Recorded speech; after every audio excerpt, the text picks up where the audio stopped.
Noiz eta nola sortu zen Uharteko Euskaldun taldea?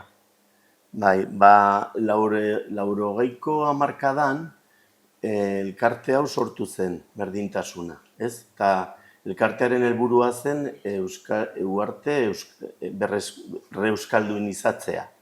Orduan hasi ginen ohitura zaharrak berreskuratzen eta 3 urte aurrekoetan Zanpantzar nola modu prekario batez egiten genuen Olentzeron. Orduan, hemengo bati bururatu zitzaion talde bat osatzea. Eta nik esan nion oso zaila iruditzen zaidala, baina hala eta guztiz ere martxan jarri genuen proiektua. Orduan, Leitzako adizkide batzuekin joan ginen Zubietara, eta garai hartako alkatezenak jarri zizkidan bere joariak niri, eta frogatxo bat egiteko, ez? Eta gero materiala osoa erosi genituen, zitzarriak batez ere, eta ona etorri ziren Zubietako bospasei Euskaldun guri erakusteko. Eta horrela, 1980an sortu zen Uharteko Zanpantzar taldea. Zeintzuk izan ziren taldearen sorrerako kide nagusiak? Lehenengo kideak ginen elkarte kide batzuk, eta beste batzuk Uharteko lehenengo urteetan frogatzen edo egin zutenak. Taldea ez da, beti izan da irekia, ez da elkartearena, baizik edozein pertsona parte har dezake. Nolakoa izan da taldearen bilakaera azken hamarkadetan? Hainbat kultur talde bezala gure gora berakadak izan ditugu. 54 urteetan zehar, denetarik uneak izan ditugu. Eta, askotan kosta zitzaigun talde osatzea, ekitaldiak aurrera eramateko, eta, agian garai batzuetan egon gara 20 Euskaldunen bat, eta orain 30, orduan jendeak sartzen eta uzten du nahi duenean. Zein izan da taldea sortzeko arrazoi nagusia? Arrazoi nagusia zen, lehen esan dudan bezala, reuskaldunizatzea, Uharte reuskaldunizatzea. Baina, klaro, bestaldetik gustatuko zitzaigun ideia, herri joatea, adibidez ikastola edo Euskaldun elkarkiden proiektuetan parte hartzea, eta Uharteko izena ere herri eramatea. Ez bakarrik ez soilik Uharten, baizik beste herrietan ere. Orain konposizio atalean, zenbat kide ditu gaur egun Uharteko Ialdunak taldeak? Helduen taldean 30 bat gaude, eta txikien taldean 12 bat edo. Zein adin tarteko jendea dago taldean? Pentsa ezazue, ni aktiboan zaharrena naizela, 64 urtekin, eta gero gaztenak nik uste dut 20 urte inguru gutxi gara bera dituztela. Nola banatzen dira taldekideen rolak eta erantzukizunak? Egia esan, lan gutxi ematen digu taldea aurrera eramatea. Orduan, 4-5 pertsonen tartean egiten dugu gauza gehienak. Materiala erostea, berritzea noizean behin, eta gero beste herri taldeekin hori, antolakuntzak egiteak eta hori. Helburuak, zeintzuk dira Uharteko Ialdun taldearen helburu nagusiak? Helburu nagusia beti gure kultura zabaltzea. Beti gure kultura zabaltzea eta horretarako parte hartu dugun hainbat euskarazko festatan, adibidez Nafarroa Oinez, Herri Urrats, Araba Euskaraz eta holako festatan. Nola sustatzen duzue kultura euskalduna eta Nafarroako dantza tradizionalak? Nik uste dut alderik garrantzitsuena da taldean, gure artean, euskaraz egiten ari garela komunikazioa. Eta gero dantza, gure dantza bat besterik ez da joareak astintzea, joaldunak egiten dituzten bezala, beraz hori da. Funtzionamendua, nola antolatzen eta koordinatzen dira taldeko entseguak eta emanaldiak? Hasieran edo lehenbiziko 2 hamarkadetan urtero 15-20 ekitaldi tartean egiten genituen. Orduan, lana handia zen hori aurrera eramatea. Gero, hainbat sortu berriak, talde berriak sortu ziren, eta orain egiten dugu 4-5 edo 6 gehienak, gehienezkoak. Zein maiztasunarekin egiten dituzue entseguak? Ez dugu entsegurik egiten. Entzuten dugunean, 2-3 partaide berriak taldean sartu nahi dutela, elkartzen gara 2-3 egun entseguak egiteko, eta hori egiten dugu urtean behin gutxi gora bera. Segurik ez dugu egiten. Zer baliabide dituzue emanaldiak prestatzeko eta egiteko? Baliabideak erran duzu? Bai. Materiala besterik ez. Gurea ez dugu jantzi munta ezberdina, beti berdina. Orain, geografia eremua. Zein eremu geografikoetan egiten dituzu ekitaldi eta emanaldi nagusiak? Bai. Gure ambito, gure ekitaldiaren ambitoa beti izan da Euskal Herria, gehienengoa. Baina adibidez, egon gara bitan Manresan, gero Lleidan Trashumantzia festan 2 aldiz, eta hori gehienetan Euskal Herrian. Nola aukeratzen dituzue parte hartzeko ekitaldiak eta lekuak? Sortu ginenetik oso serioak izan gara beti gure dantzarekin. Orduan, ez dugu egiten edo nola eta edo non. Adibidez, guretzat oso ezinbesteko araua da euskal kulturen barnean egin behar dugula. Eta orduan, errespetu handiz eraman dugu aurrera beti gure ekitaldia. Orain, ezaugarri bereziak, zein ezaugarri berezi ditu Uharteko Ialdunak taldeak beste antzeko taldeekin alderatuta? Nik aipatuko nuke jatorrizko diren Ituren, Zubieta eta Hortitz aparte, gu garela lehenbiziko talde sortua. Gero Berriozarko taldea sortu zen, eta hortik aurrera ja, bizkanaka talde gehiago. Orduan, beste taldeekin ezberdintasuna handiena agian hori izan zen. Gurekin hasi zen, gure joaldunen dantza, gero eta ezagunagoa. Zein da taldearen jantzi eta tresneria bereizgarria?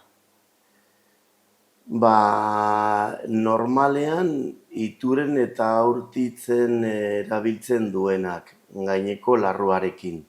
Eta behin baino gehiagotan, beru gehiegi egiteagatik, bai atera garela zubietako bezala, gaineko larruri gabe, bakarrik gerrikoarekin. Orain, epe labur eta luzeko erronkak. Zeintzuk dira taldearen epe laburreko helburuak eta erronkak? Erronka beti izan da taldea bizirik mantentzea. Eta hori, orduan epe motzean hori da mantentzea eta hori, umeekin eta hori aurrera eramatea. Zein da taldearen epe luzeko ikuspegia eta helburua? Guretzat oso garrantzitsua da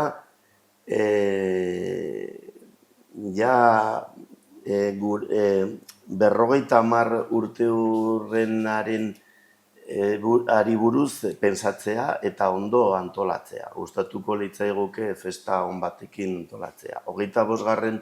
urtemuga halaxe ospatu genuen eta arrakasta handiz ospatu genuen. Orain, emakumeen parte hartzea, zenbat emakume daude gaur egun taldean? Gaur egun 6 emakume eta neska daude. Eta nola sustatzen duzue emakumeen parte hartzea taldean? Ez dugu gauza berezirik egiten. Emakumeak sartzeko beraien borontatea da eta hori. Orain, egiten eta sustatzen diren jarduerak, zein jarduera nagusi egiten ditu Uharteko Ialdun taldeak urtean zehar? Urtean zehar beti inoiz ez dugu egin gabe, da Uharteko inauterietan parte hartzea, gero Uharteko egunean, lehen zen Uharteko Euskara egunean, eta olentzerotan noski. Eta gero hortaz aparte sortzen diren ekitaldi bereziak, adibidez, beste kolektiboen alde edo pertsona baten omenaldi bat sortzen baldin bada, hor gabiltza. Nolako harremanak dituzue beste kultura eta dantza taldeekin?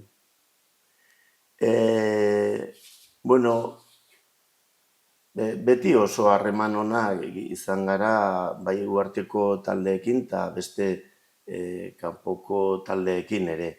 Eta, nugu normalean euren ekitaldietan parte hartzen dugu, ez? Baina noizean behin elkartzen gara beraiekin agian gure ideiak emateko edo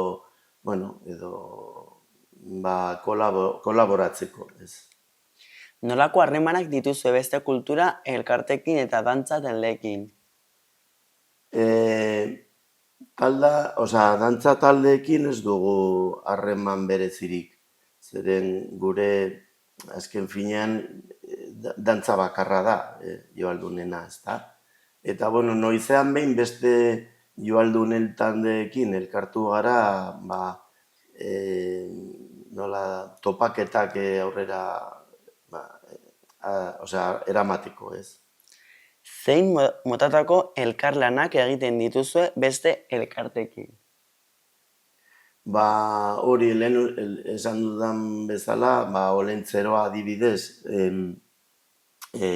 antolatzeko orduan elkartzen gara antolatzaileekin, gure iritziak usteko, segun eta nola egin eta eta hori. Eta berdin beste jaietako antolatzailekin. Orain, administrazio eta erakunde ofizialekin harremanak, nolako harremanak dituzue udalarekin eta beste administrazio erakundeekin, eta zein laguntza jasotzen dituzue? Beti oso harreman onak izan ditugu uharteko gure herriko udalarekin. Orduan, euren laguntza da, diru laguntza materiala berria erosteko edo berritzeko alde batetik, eta gero bestetik egiten ditugun ekitaldien bitan kobratzen dugu simbolikoki kopuru bat. Errelebo generazionala, nola sustatzen du uharteko Zanpantzar taldeak gazten parte hartzea eta inplikazioa taldekide gisa? Hemen aipatuko nukena da, taldea sortu genuenean, gure helburua zen Ituren eta Zubietaren dantza irudikatzea, ez? Eta beti hori esaten genuen. Guk errepresentatzen dugu hango dantza eta bar. Baina, karo, urteak hainbat urte pasa dira, 40 urte ondoren, zer gertatu da, uharteko hainbat ume eta gazte, ikusi dute txiki-txikitatik Zanpantzar uhartekoa dela. Orduan, gure seme-alabek hasi ziren egiten eta batzuk jarraitzen dute egiten. Eta horrexegatik daukagu talde txiki bat. Orduan, da gure harrobia eta hori ziurtatzen du gure jarraipena. Zer ekimen edo programa berezi dituzue gazteak taldera erakartzeko eta dantza tradizionalak ikas ditzaten? Ez dugu programa berezirik egiten, ez dugu behar zeren hemengo gazteek ikusten dute eta ikusi dute betiko Zanpantzar, orduan zaletasun hori erakargarria baldin bada beraientza sartzen dira, edo bestela ez, baino ez dugu gauza berezirik egiten. Zein zailtasun aurkitzen dituzue gazten belaunaldi erreleboa ziurtatzeko?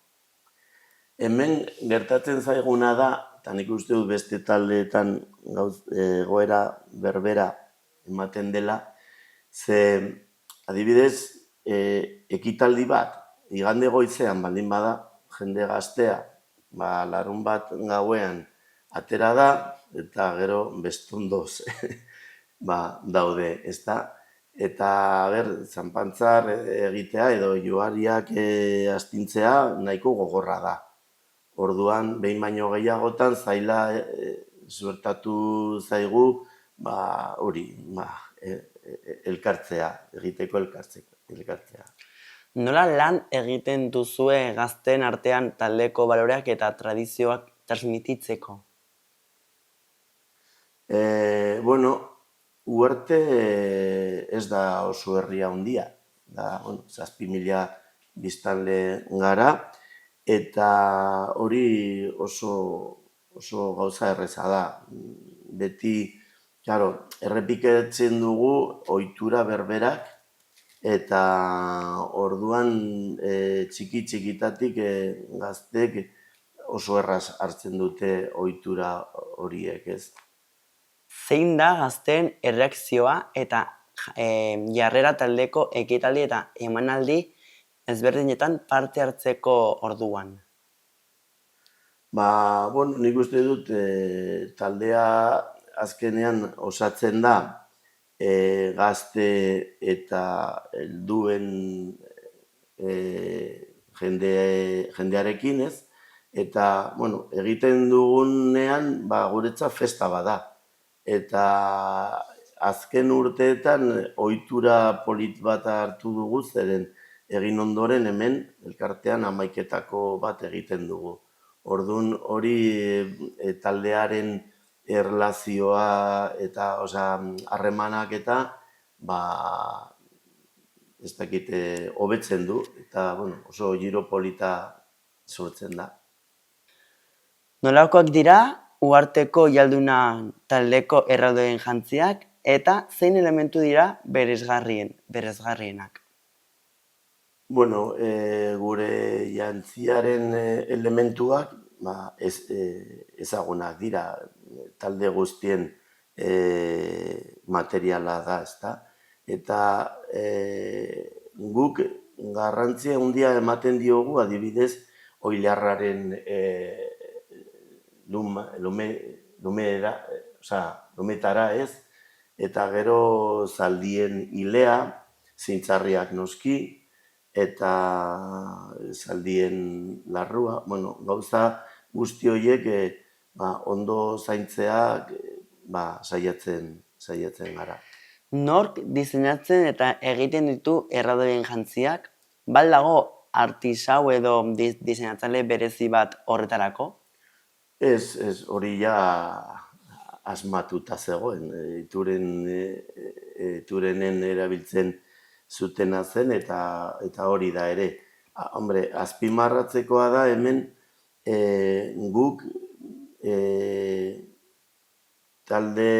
jantziaren alde garrantzitsu bat gure eskuz egin dugula. Adibidez, txuntxurroak badaude bizpahiru emakume daramatzatela ez dakizen bat urte txuntxurro berriak egiten eta lan handia daukate egiteko. Nolako mantentze lanak egiten dira jantzi horiek egoera onean mantentzeko?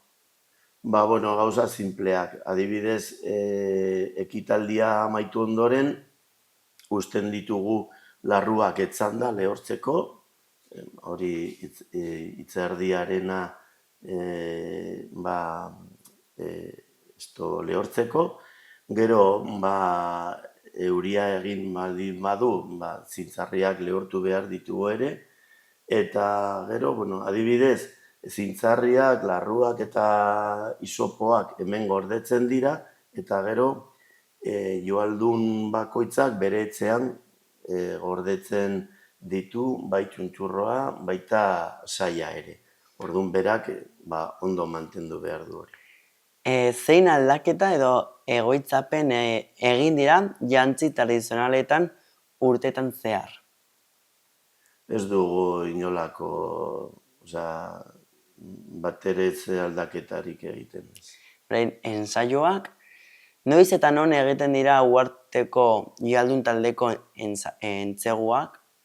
Egiten dugunean, lehen esan dudan bezala urtean behin, hemen jantzi, bakarrik herriko larrua eta zintzariak eta isopoa noski, eta alboko kaleetan egiten dugu. Alde zaharretan hobeto entzuten da eta errezagoa da entseguak egiteko. Zenbat denbora irauten dute entseguek eta zenbat aldiz biltzen zarete astean? Ez, lehen esan dudan bezala, hemen edozein pertsonak nahi egiten astean nahi baldin badu, elkartzen dugu bizpahiru aldiz eta kalera. Eta taldeekin batera asko errazagoa ikasten da. Zein metodologiak erabiltzen dituzue pausu berriak ikasteko eta praktikatzeko? Gauza sinplea. Hemen gure aholkuak dira tente joan behar duzue, isopoak ondo astinduz, zeren taldeari aparientzia polita eta gainean helburua betetzeko horretarako dago dantza, lurra bezpirtzeko ez. Eta gero akatzak zuzendu. Orain pausu mota. Zein pausu mota dira beresgarriak uharteko jaldun taldearen dantzetan? Nik uste dut Zubietako joaldunek erakutsi zigutenez gero, agian antzeko pausoak egiten dugula. Baina, bestaldetik Turingo gaineko larrua eramaten dugu ere, orduan, bien artean pauso mota. Nola erabakitzen dira pausu berriak sartzea edo aldaketak egitea dantzetan? Ez dugu inolako asmorik ezer aldatzeko. Beti erran dugu, irudikatu behar dugula dantza ezagutzen den bezala, ahalik eta hobe. Eta horretaz kontu handiz daukagu. Eta dago pausu tradizionalak mantentzeko eta berrikuntzak txertatzeko oreka bat? Ez, uste dut ezetz. Niretzat alderik garrantzitsuena da denok batera eta estilo edo berbera egitea. Errealitate virtuala ingurune digitalera bat murgiltzailea sortzen duen teknologi bada, erabiltzaileei 3 dimentsioko elementuekin elkar eragiteko aukera ematen diena gailu espezializatuen bidez, hala nola, betaurrekoak edo errealitate virtual kaskoak. Errealitate virtualak erabat murgiltzen du erabiltzaile ingurune digital batean, eta errealitate areagotuak berriz elementu digitalak gain jartzen dizkio mundu errealari. Hala nola errealitate areagotuko aplikazioekin smartphoneetan. Errealitate virtualerako gailurik ohikoenak errealitate virtualeko kaskoak edo betaurrekoak dira, ordenagailuetara edo konsoletara konekta daitezkenak, adibide batzuk Oculus, PlayStation. Errealitate virtualak aplikazioak ditu bideo-jokoetan, entrenamendu simulazioetan, arkitekturan, hezkuntzan, turismo virtualean, terapia medikoan eta gehiago. Hainbat industriatan murgiltzeko esperientziak sortzeko erabiltzen da. Ez errealitate virtuala bideo-jokoetatik haratago erabiltzen da. Simulazio kirurgikoetarako medikuntzan, ikaskuntza esperientzientarako hezkuntzan eta 3 dimentsioko proiektuak biztarazteko diseinuan ere erabiltzen da. Ingurune virtuala 3 dimentsioko espazio digital bada, errealitate virtualean elkar eraginerako sortua. 3 dimenezko mundu bat izan daiteke, benetako leku baten birsorkuntza edo aplikazio zehaz baterako diseinatutako ingurune bat. Errealitate virtualeko inguruneak gailu batzuen bidez kontrolatzen dira, hala nola esku kontrolagailuen, eskularru haptikoen edo mugimenduaren jarraipenaren bidez eta erabiltzaileek aukera ematen zaie objektuekin elkar eragiteko eta espazio virtualean nabigatzeko. Errealitate virtualean murgiltzen diren esperientzietan erabiltzailea ingurune digital batean erabat sartuta sentitzen da, presentzia eta parte hartze handiarekin. Hori lortzeko 3 dimensio grafikoak, soinu inguratzailea eta mugimenduen jarraipena egiten dira. Erronka batzuen artean daude ekipoen kostua, erabilera luzeko erosotasuna, ikusmenekea, mugimenduko zorabioa eta eduki desegokia. Pribatutasunari eta ingurune virtualetako segurtasunari buruzko kezkak ere badaude.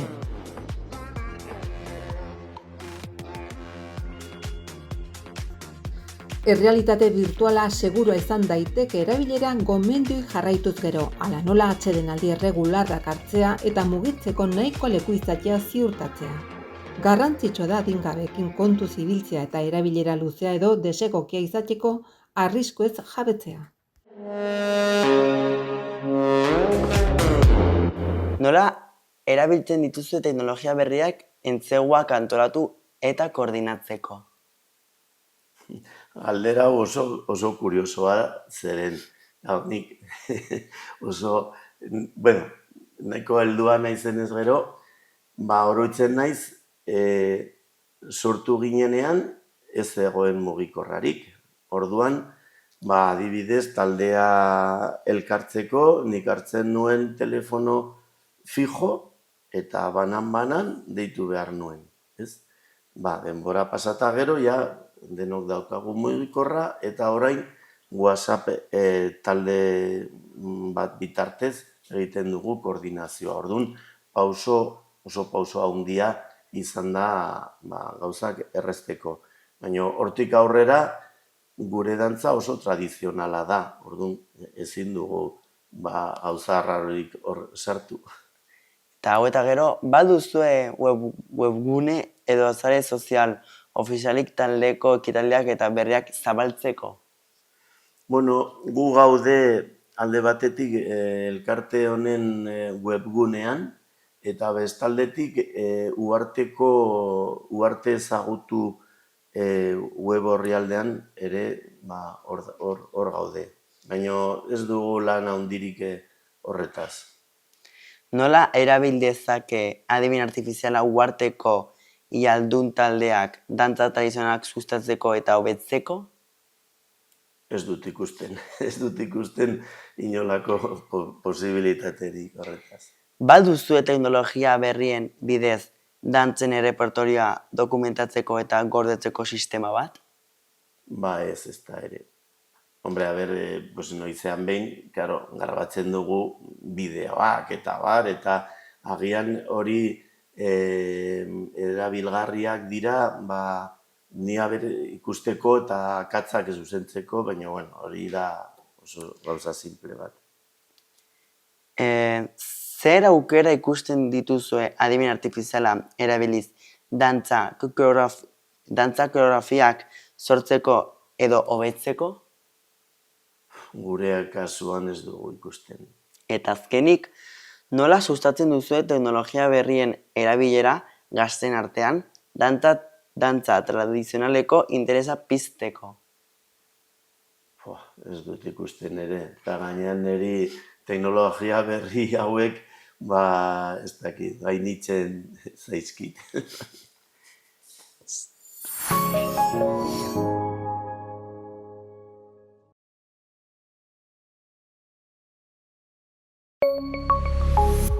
Gobierno de Navarra. Nafarroako gobernua.